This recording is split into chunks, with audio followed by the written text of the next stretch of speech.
Girls देखिए, अब जो हम करने जा रहे हैं वो क्वेश्चन नंबर 20 है। ये क्वेश्चन नंबर 20 जो है ये आपका मिसिंग इन्फॉर्मेशन वाला क्वेश्चन है। मिसिंग इन्फॉर्मेशन वाले क्वेश्चन आपके इंट्रोड्यूस हुए थे 2015 में जो एग्ज़ाम हुआ था। एक्चुअली अकाउंट्स के और बिज़नेस के पेपर का जो पैटर्न था वो 2015 में ही चेंज हुआ था। कई सारे चेंजेस आए थे, तब से लेकर अब तक कुछ चेंजेस हैं अभी भी और कुछ चेंजेस को हटा दिया गया। तो उसी में से एक है मिसिंग इन्फॉर्मेशन।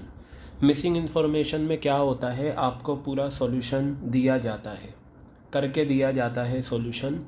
उसमें कुछ इन्फॉर्मेशन मिसिंग होती हैं जिसे हम फिल इन द ब्लैंक्स बोलते हैं, उन्हें हमें पूरा करना होता है।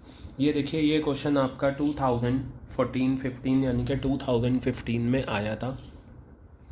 मिसिंग इन्फॉर्मेशन के क्वेश्चन को आपको करने का तरीका ये होता है कि you have to copy the complete question in your answer book. आपको देखिए रियलाइजेशन भी बना के दे रखा है, आपको पार्टनर्स कैपिटल भी दे रखा है, आपको बैंक अकाउंट भी दे रखा है। तो ये आपको बनाना पड़ेगा, ये आप ऑलरेडी बनाएंगे। क्लियर हो गई बात, ये पूरा कंप्लीट बनाएंगे। तो चलिए क्वेश्चन हम पढ़ते हैं क्या है। मैं आपको इसकी प्रैक्टिस भी करवा दूंगा कि किस तरीके से करना है। तो यहाँ दे रखा है Bora Singh and Ibrahim were partners in a firm. Bora Singh Ibrahim दो पार्टनर्स, तीन पार्टनर्स थे और इनका रेशो है 5-3-1 का।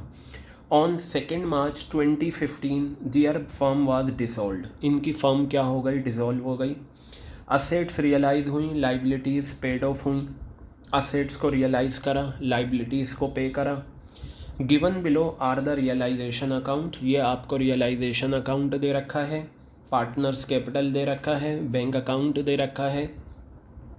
The accountant of the firm left a few amounts unposted in these accounts.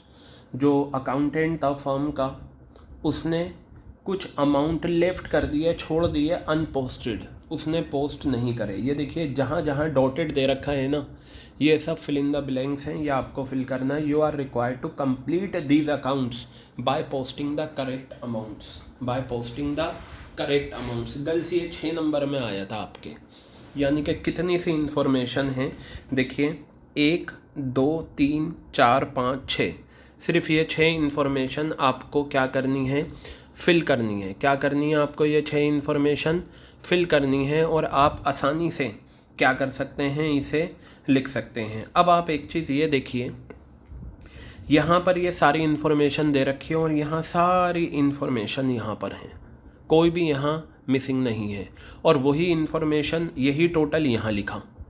अब ये बताइए, यहाँ पर ये सारा टोटल दे रखा है, मुझे एक सवाल का जवाब दीजिए। मैथ्स में आपको पता है, अगर आपको इस तरीके का दे रखा है, ठीक है, 2 + 3 + x = 11, ठीक है। तो अगर आपको 3 में से 2 बातें दे रखी हैं, 2 फिगर, तो तीसरी आसानी से निकल सकती है। आप यहाँ पर x निकाल सकते हैं, 11 - 5, x कितना आ गया, 6। क्लियर है। इसी तरीके से आप यहाँ पर भी निकाल सकते हैं। तो ये 1,10,420 में से अगर आप माइनस कर दें इन सब का टोटल, तो मुझे ये फिगर पता चल जाएगी। ठीक है, क्या पता चल जाएगी, मुझे ये फिगर पता चल जाएगी। तो इन सब का टोटल हम करके देख लेते हैं कितना आ रहा है। अगर मैं इन सब का टोटल करूं तो मेरे पास जो फिगर आएगी वो कितनी आएगी, देखिएगा 0। मैं 1 मिनट करता हूं, जस्ट वेट, ताकि आपको ये पता चल जाए कि इसका आंसर कितना आ रहा है।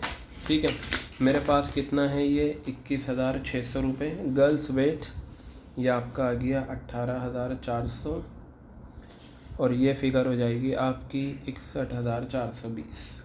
ये लीजिए, 2 10 14 10 11 1 4 10, ये आ गया 1014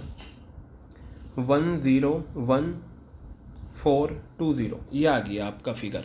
ठीक है, तो मैं अगर इसे माइनस करूं तो मेरे पास 9,000 रुपये आए। कितना आया, 9,000। अब अगर आप यहाँ 9,000 लिख देते हैं, ठीक है, 9,000 आपने लिख दिया। सवाल ये है यहाँ क्या आएगा, सोचिए, रियलाइजेशन अकाउंट आपका कंप्लीट बन चुका है। रियलाइजेशन के आखिर में जो भी बचता है क्रेडिट में वो लॉस होता है, और डेबिट में जो बचता है वो क्या होता है, profit.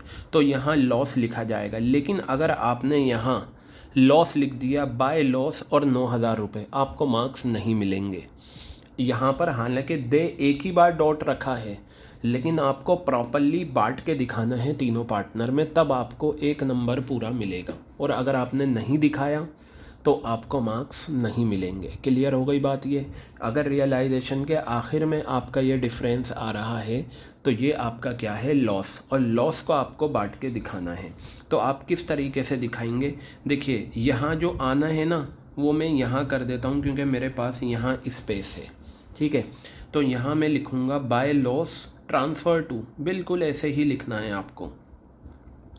Bye loss transfer to, कितने पार्टनर्स हैं, ये रहे बोरा सिंह इब्राहिम, 3 है ना। तो आप लिखेंगे बोरा कैपिटल, फिर आप लिखेंगे सिंह कैपिटल, बोरा कैपिटल, सिंह कैपिटल, फिर आप लिखेंगे इब्राहिम कैपिटल, इब्राहिम्स कैपिटल। ये आ गया बोरा सिंह इब्राहिम। डिस्ट्रीब्यूट कर दीजिए 9,000 को 5, 3, 1 में, तो आपका 5,000 रुपये आ जाएगा, 3,000 रुपये आ जाएगा और 1,000 रुपये आ जाएगा। तो इस फिलिंदा ब्लैंक्स में आपको क्या लिखना है, ये लिखना है by loss transfer to Bora Singh Ibrahim. Clear हो गई, कितनी आसानी से ये आ गया। अब कैपिटल अकाउंट में आप आ जाइए। क्रेडिट तो बिल्कुल कंप्लीट है क्योंकि टोटल दे रखा है और वही यहाँ पर है। अब ये देखिए, अगर यहाँ पर 2 फिलिंदा ब्लैंक्स हैं, एक होती तो मैं नीचे में से ऊपर वाला माइनस करके निकाल लेता। यहाँ पर 2 फिलिंदा ब्लैंक्स हैं, कोई बात नहीं। आपको पार्टनर्स कैपिटल अकाउंट में एक बात मैंने समझाई थी, रियलाइजेशन की डेबिट में अगर कहीं भी पार्टनर का नाम आया है तो वो 2 वाला बाय में ट्रांसफ़र होता है। हालांकि यहाँ कुछ भी नहीं है तो देखो यहाँ ट्रांसफ़र भी नहीं हुआ।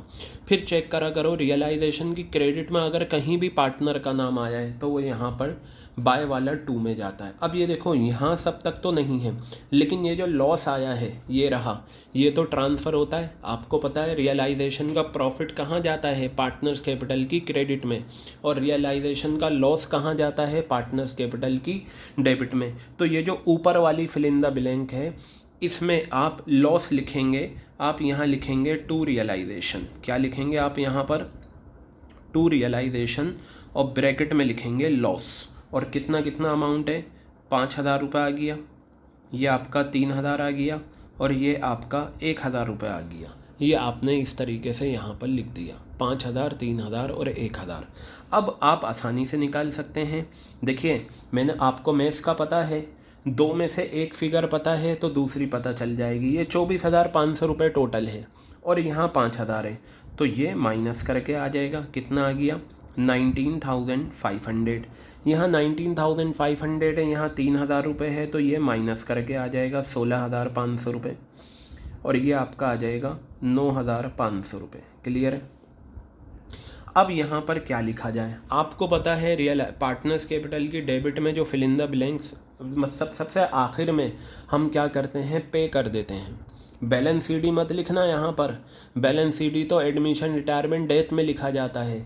यहाँ क्या लिखा जाएगा, टू बैंक लिखा जाएगा। क्या लिखा जाएगा यहाँ पर, टू बैंक लिखा जाएगा। बेटा 2015 में जब ये क्वेश्चन आया था तो उसी साल में बोर्ड की आंसर शीट चेक कर रहा था। एक स्टूडेंट की आंसर शीट मेरे पास आई थी, ठीक है।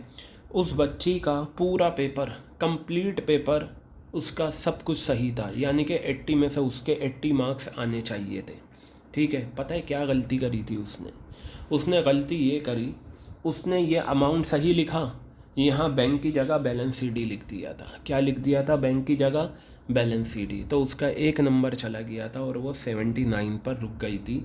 ऑब्वियस सी बात है, जब बच्ची के 80 में से 79 आए तो बोर्ड उसके प्रैक्टिकल में 20 मार्क्स होंगे, तो 99 पे उसकी कहानी रुक गई थी।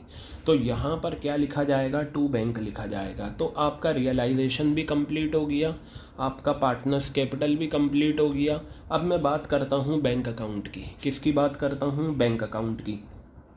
बैंक अकाउंट में आप क्या करते हैं, झाड़ू फेरते हैं, झाड़ू फेरने का मतलब रियलाइजेशन की डेबिट चेक करिए, यहाँ क्रेडिट में लिखिए, रियलाइजेशन की क्रेडिट चेक करिए, डेबिट में लिखिए। अब इधर देखिए, ये आपका था टू बैंक आ गया, तो ये 34,400 रुपये ये ऑलरेडी यहाँ लिखा हुआ है या नहीं। फिर ये टू बैंक करके आउटस्टैंडिंग रिपेयर्स था 400 रुपये, ये लिखा हुआ है। ये नहीं लिखा हुआ टू बैंक ब्रैकेट में एक्सपेंसेस, टू बैंक ब्रैकेट में एक्सपेंसेस, ये जो पार्ट है ये मुझे वहाँ लिखना है। यहाँ पर बाय रियलाइजेशन में क्या लिखूँगा, by realization in bracket I will mention expenses. क्या लिखूँगा मैं यहाँ पर, एक्सपेंसेस लिखूँगा, कितना, 620 रुपये। क्लियर हो गई बात। अब ये तो रियलाइजेशन की डेबिट आपने पूरी कर ली, क्रेडिट में आ जाइए। यहाँ देखिए बाय बैंक करके असेट्स रियलाइज लिखा हुआ है 55,200, वो ऑलरेडी यहाँ पर ये आ गया। क्लियर हो गई बात। अब ज़रा आप ध्यान से देखिएगा मेरी बात, यहाँ पर क्या लिखा हुआ है, बाय बैंक अनरिकॉर्डेड असेट्स कितना, 6220। हाँ, ये यहाँ नहीं लिखा हुआ, ये आपको लिखना होगा to realization, what will you write, to realization in bracket आप लिखेंगे unrecorded assets, what will you write, unrecorded assets आप यहाँ लिखेंगे, और अमाउंट कितना है 6220। तो देखिए ये यहाँ लिखते ही आप तीनों का टोटल देख लेना इसके बराबर आ रहा है या नहीं, तो आपके सही आंसर आपका आ जाएगा। तीनों का टोटल अगर आप ये करेंगे तो ये आपका आ जाएगा 80,920 जो आपका आ गया। अब यहाँ पर बस ये फिगर बची है, तो आपने रियलाइजेशन कंप्लीट कर लिया ना। अब पार्टनर्स कैपिटल करिए। देखिए यहाँ कहीं भी बाय बैंक वर्ड नहीं है, यहाँ टू बैंक आया है, ये जाएगा। अब यहाँ ये है, यहाँ टू बैंक आया है, मैं यहाँ बाय बोरा, बाय सिंह, बाय इब्राहिम, लेकिन फिल इन द ब्लैंक एक ही है। याद रखिएगा, अगर एक फिल इन द ब्लैंक्स आपको दे रखी है और वो पार्टनर से रिलेटेड है, तो पार्टनर 2 हो या 3 हो, वो तीनों वहाँ पर जगह लेते हैं। क्लियर हो गई बात। जैसे यहाँ पर क्या था, यहाँ एक ही फिल इन द ब्लैंक, एक ही डॉटेड दे रखा था, 3 पार्टनर हैं तो 3 बार नहीं दे रखा था। क्वेश्चन में हो सकता है आपको 3 बार दे दें, हो सकता है 1 बार दें। अगर ये 1 बार दे रखा है और तीनों पार्टनर को आना है यहाँ, तो तीनों पार्टनर की ये जगह होती है। इस तरीके से क्वेश्चन ये मिसिंग वाला डिवेलप होता है। तो यहाँ पर भी अब आप देखिए, आपने रियलाइजेशन में जितना भी टू बैंक बाय बैंक था वो यहाँ दिखा दिया। फिर मैंने उसके बाद बताया था कैपिटल अकाउंट से भी दिखाते हैं। अब ये जो टू बैंक आया है, अब ये जब मैं यहाँ ट्रांसफ़र करूँगा तो मैं यहाँ लिखूँगा, एक ही बार दे रखा है तो मैं लिखने तो 3 बार हैं, दे 1 बार रखा है, तो इस 1 बार का मतलब 3 बार ही होता है। कब, जब पार्टनर से रिलेटेड ये ट्रांजैक्शन हो।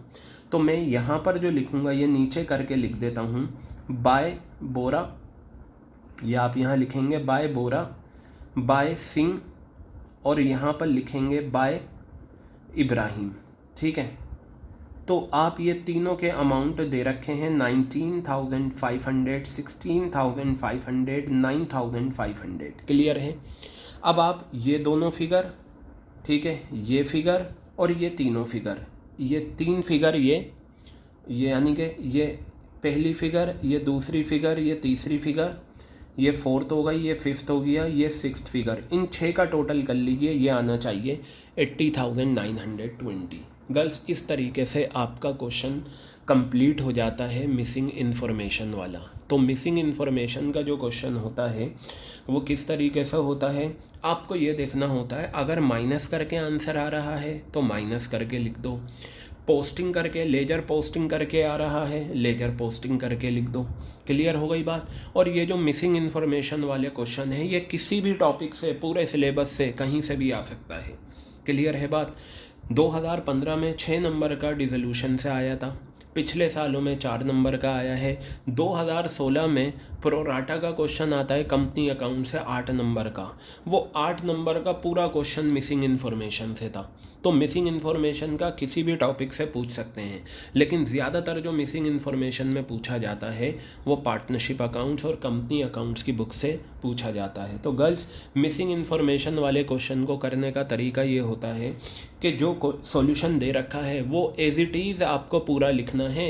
आपने अगर ये लिख दिया ना सिर्फ फिल इन द ब्लैंक्स, आपको मार्क्स नहीं मिलेंगे। आपको पूरा प्रॉपरली इसी तरीके से सारी चीज़ें कॉपी करनी है और उसके बाद ये जो मिसिंग इन्फॉर्मेशन है वो सॉल्यूशन में लिखनी है। So this was the question 20 question relating to missing information.